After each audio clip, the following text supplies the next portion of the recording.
Welcome to episode 37 of the Facilitator Tips video series. My name is Mark Collard, your host. I'm also an experiential trainer and author, and today I want to challenge you.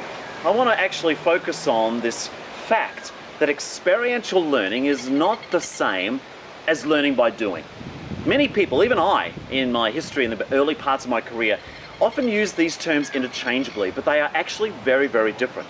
First of all, what is experiential learning? It is the process through which we reflect on what we have done. That is experiential learning. It is the learning through reflection on what we have done. So experiential learning, therefore, is not a way, it's a way of doing. It's a way of doing things. It's not the actual doing of it itself. It's an approach. And here's a really powerful example to give you an example of what I mean. My son has turned 6 years of age, and a couple of years ago when he learned to ride a bike for the very first time, he, like every other kid who learns to ride a bike, of course, is very unsteady. Now in the beginning he started on a balance bike, and so that was all he had to work at. There were no pedals, he just had to get used to balancing, and he did that really, really quickly. And then it was clear that he needed to upgrade to something where he could propel himself, because until that point he could only ever go downhill. We needed him to go uphill as well. So we added the new bike, and there was the pedals. And in the beginning, as a good father, I would hold him, getting used to pushing and pulling the pedals, and of course there were lots of accidents. He would fall over, he would scrape his knee. None of that was a lot of fun for the parent or for the kid involved. There were even times we said, that's it, I'm never going to go on a bike again. But gradually we kept at it, and we got to the point where I could no longer hold him. He was now racing off, and I still remember vividly what happened next. As he shot off, he was now out of my reach, and he turned this big arc and then scooted right past me.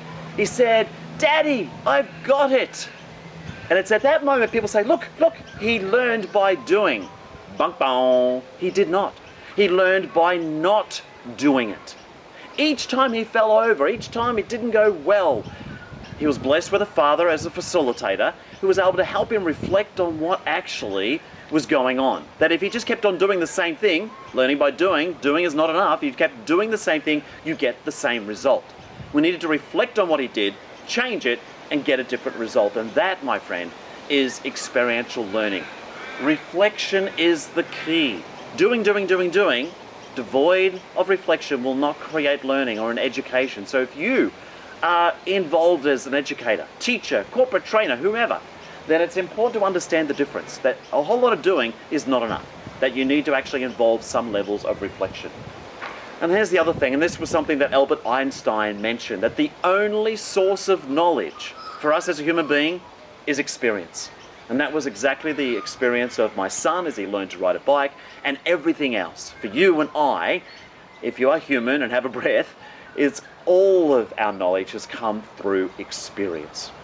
Gosh, we have so many episodes in which I end up saying, gosh, there's so much more to learn, and this is a really, really powerful one.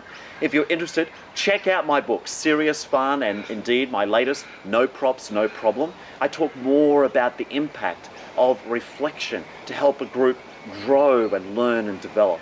And there's certainly a lot to learn in this space.